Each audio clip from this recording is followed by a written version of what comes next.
The EU Hatmer's stick lies on the Nile, the mother of civilization. Humanity, which has been living and developing for thousands of years by the Nile River, the carrier of water, which is the most important thing in the life adventure of mankind, has revealed Egypt, one of the most ancient civilizations of antiquity. In the 3 millennia BC, Vaccine and all the communities living on the Upper Nile were united under the political authority of a pharaoh. The destiny of people living on the banks of the Nile River was to grow, develop and become one of the main pillars of world civilization. And so it happened. The Nile community, which developed in the process that started with the dynastic period, was able to extend its existence beyond thousands of years without slowing down. And he left a huge legacy to the world in every way. A foreign community took over Egypt, which lost its unity around 1650 BC. This foreign community emigrated from Syria and settled in the city of Avaris in northern Egypt. Its people lived under the rule of foreign kings for a certain period of time. After that, independence movements emerged among the people who had been subjected to such an occupation for the first time, and decadence was put an end to under the leadership of the Theb princes. The first Ahmed Z, who lasted until Palestine, annexed Nubia to himself in the south. Thus, with the establishment of the 18th dynasty, the New Kingdom period began in the south of the Mediterranean, while in the north, that is, in Anatolia, a new sun was born. Rivers were more important in those times than today. Just as the Nile River gave life to the Egyptian civilization, hundreds of water sources in Anatolia gave life to different civilizations. For the Hittite society, the Kızılırmak became the life water from these rivers. The Hittites, who showed their political existence in the 1650s BC, gave that they would succeed in establishing the first empire of Anatolia in the future. The Hittites, who had a developed agricultural system and social order, produced strong leaders such as Hattusili and Mursili. The leaders who set their goals in the south expanded their borders in this direction before the 18th dynasty had even left Egypt, and they dominated northern Syria and part of Anatolia. Even the first Murshidi achieved the impossible. In the year 1594 BC, bird flight traveled 200 kilometers and plundered Babylon with his army. Think about the repercussions and success of this event for that period. After the death of the aforementioned king, riots broke out in the country, the central authority was weakened, events restored their power to the kingdoms in northern Syria. At the same time, the Mitanni kingdom excelled in the region and became one of the new actors of the historical scene. The loss of northern Syria was a very demoralizing situation for the Hittites, so why was northern Syria important for the Hittites and others? Northern Syria was the intersection point of Anatolian, Egyptian and Mesopotamian trade. And he was fertile in all respects. Its vast plains were suitable for dry agriculture. Wine and olives were very important as export products in the region where grapes and olives could grow. In addition, the production of wood, the operation of mines and mine workmanship were advanced in luxury textile production and handicrafts. In short, these lands were very valuable. The Hittites were not the only children of Kızılırmak who wanted to dominate these precious lands. The Egyptians, the children of the Nile, also wanted this place. With the 18th dynasty, Egypt now breaks its shell. The sea attaches importance to maritime trade and establishes port cities. It coincides with this period in the first expeditions made outside the geography. The first place where any power based in Egypt will spread has been the same for hundreds of years. The structure of the geography of the Palestinian and Syrian territories requires this. Within the scope of this requirement, the first Thutmose sees the Mitanni kingdom as a danger to him and sends his armies to the north. As a result of a series of expeditions, he crosses the Euphrates River and erects a boundary stone there, but Pharaoh's expeditions will not be permanent. Those who come after are also not very interested in the north. The third Tutmosis, who bears the same name and whom European historians call the Napoleon of Egypt, takes over the flag of Tutmosis and besieges his city the first time he goes north. When this city belonging to the kingdom of Kadesh was besieged, the Syrian kings joined forces against the pharaoh. After 7 months of legendary siege, the city falls.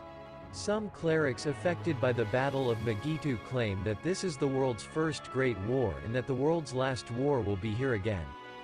I mean, Armageddon. The third Tutmosis makes a total of 17 voyages and dominates the region, and in due time his grandfather crosses the Euphrates and sees the site he planted and erects his own boundary stone next to it. The document of one of the expeditions carried out by the pharaoh is also the obelisk in Sultanahmet today. The tension between Egypt and Mitan leaves its place to the alliance in the future decrees. Messi puts aside the old expansionist policy in Egypt. He builds alliances through marriage and diplomacy. In Anatolia, the Hittites, who were in danger of being destroyed by the pressure of their neighbors, regrouped and entered the First Imperial Era. The king fought the Mitannis, besieged the kingdom of Kargamish, which was in the Mitannian domain, and incorporated the region into the Hittite domain. The king of Mitanni sent letters to the Egyptian pharaoh Amenophis IV, asking for help, but did not receive a response. Pharaoh Amenophis did something that had never happened in Egypt at that time and declared that he believed in the one God. Taking advantage of the loophole, King Amurru attacked the kingdom and set its borders as the province of Lebanon. The Hittite king, who was growing steadily and getting stronger, suddenly encountered something he did not expect. The young Egyptian pharaohs who died Tutankhamun's queen had written him a letter. "My husband passed away and I don't have a son, and it is said that you have many sons. If you give me one of your sons, he can be my husband. I can't take one of my subjects and marry him. I would be disgusted by this." The king, who was carrying on the famous siege of Carchemish at that time, was surprised at this. Because this was the land of Egypt that was presented to him on a golden platter. After controlling the situation, he sent his son to the region to become the king of Egypt. The Hittite prince was killed on the way by the Egyptian opposition. This event was the spark that would lead the two states to the brink of war. The king, who wanted to avenge his son and commanded perhaps the best army in the known world for that moment, threw himself directly on his enemy. After the organized expedition, many Egyptian prisoners were taken to the Hittite lands. But this time, take a lot away from the Hittite state for many years, because the plague disease from the Egyptian captives ravaged the Hittite lands. The plague took its share in the king and crown prince. Then the second Mershili took the throne. Mershili's brothers left the capital to their brothers because of the bond and established new kingdoms connected to the center in Aleppo and Kargamis. Contrary to his father's policy, the king was dealing with his enemies in the north, while Egyptian-backed rebellions were breaking out in Syria. As it can be seen, it was very difficult to hold northern Syria, as in all ancient states. When the ruler of the state changed in Egypt, riots broke out at home. When the first set of the 19th dynasty came to the throne of Egypt, it encountered rebel movements, and the Hittite state, another powerful state of pre-Asia, supported these rebel elements against Egypt. The first set was on the way to northern Syria. The Egyptian army reached the Orient Valley, encountered the Hittite army in the Kadesh area. The Hittite army withdrew without a fight. The Amur kingdom recognized Egyptian rule again. Upon this, the second Muwatalli, the Hittite king at that time, imprisoned the prince of Amurru and appointed a Hittite vassal prince instead. Thus, he prevented Egypt from dominating northern Syria. The dispute over the Amurru kingdom was making the footsteps of war more audible. With the accession of Seton's son Ramses II to the throne, the interests of the Hittite and Egyptian states seriously clashed over northern Syria. He went on an expedition and attached Amurru to himself. The Anatolian king sent someone connected to him to the region again. And now the Arab decided to march to Egypt to solve this problem completely. The king, who had gathered all the troops and mercenaries attached to him, rode his horse south to the first great war in the world. There were 35,000 infantry and about 3,000 chariots in his army, and considering the number of soldiers according to the period, it was obvious how enormous the army was. On the second, Ramses ordered his army forward with cries of victory. The Egyptian army was divided into 4 divisions named ANTIQUITY and consisting of about 20,000 soldiers. As can be seen, the divisions were named after Egyptian gods. In addition, 2,000 chariots took their place in the army, and Pharaoh arrived in the south of the Bekaa Valley within a month. When the Pharaoh arrived at the forest on the banks of the Asi River with his personal guards and the Ammon division behind him, the other 3 Egyptian divisions were lined up on a 55-kilometer line, where 2 Bedouin came who said they had escaped from the Hittite army. And he joined the Egyptians. These 2 Bedouin informed the Pharaoh that the Hittite army was in Aleppo. However, the Hittite army was waiting in Kadesh, and the Pharaoh's trust was fulfilled upon the news. And the next day he crossed the Asi River and divided his army once again.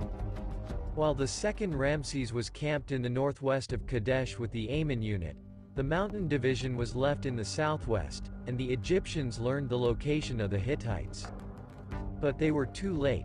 The Hittite king, skillfully hiding from his opponent, immediately sent his chariots over his comfortable division. Cars crossing the river were quickly thrown at the infantry. The infantry who did not expect this were defeated in an instant. The Egyptian soldiers who were able to escape north from the disbanded division and the violence of the attack also caused panic in the Ammon division located around the Pharaoh. The Hittites, who had used secrecy and intelligence well before the war began, had now divided the opponent into 2 with a beautiful turning operation. The Hittite chariots this time directly attacked the union of Ammon. Then the Hittite king captured the camp with a mass infantry attack, while Ramses retreated to the west of the camp and made a final resistance with his men. And he carried out a suicide attack. At that time, the leading Egyptian troops on the beach side came and attacked the Hittite soldiers who had set out to loot the camp. Ramses' brave attack had bought his soldiers a little more time. When 2 Egyptian divisions raised from the rear came and attacked the enemy's flank and cars from the rear, Ramses had a chance to get out of the circle of death for Ramses, who was able to get reinforcements, took the opportunity and managed to retreat with part of his army. The Hittites, on the other hand, managed to become the side that remained in the square in the battle, which they took very well at first, and then suffered heavy losses. And so the war ended, because both sides write in their records that they won the war. Historians have a lot of difficulty choosing the winner. If we take into account the withdrawal of the Egyptian army and the fact that Kadesh remained in the Hittites after the war, we can say that the Hittites were the winners of the war. After the battle, this Batali, who landed as far as Damascus, collected booty and returned to his homeland. Very soon after the war, the Hittite king died. After the death of the second Muwatalli, struggles began on the Hittite throne and everything turned upside down in an instant. The Egyptian and Assyrian states tried to take advantage of the authority vacuum. Ramses went on the way to restore his dominance in northern Syria, turned the situation in his favor, and the Assyrian state began to expand its borders in the direction of the Hittite country. After the Assyrian state suddenly became stronger and became a new power element in the region, the Hittite and Egyptian states decided to become allies in the face of this new power by making an agreement. The third Qatushali, who was a commander alongside his brother in Kadesh, instead of quarreling with Egypt, he chose to ally with them and be friends with Egypt against the Assyrian danger. This friendship agreement between Ramses II and the Third took its place in history as the first international written agreement, and the friendship established between the two states continued until one of the parties decayed deck.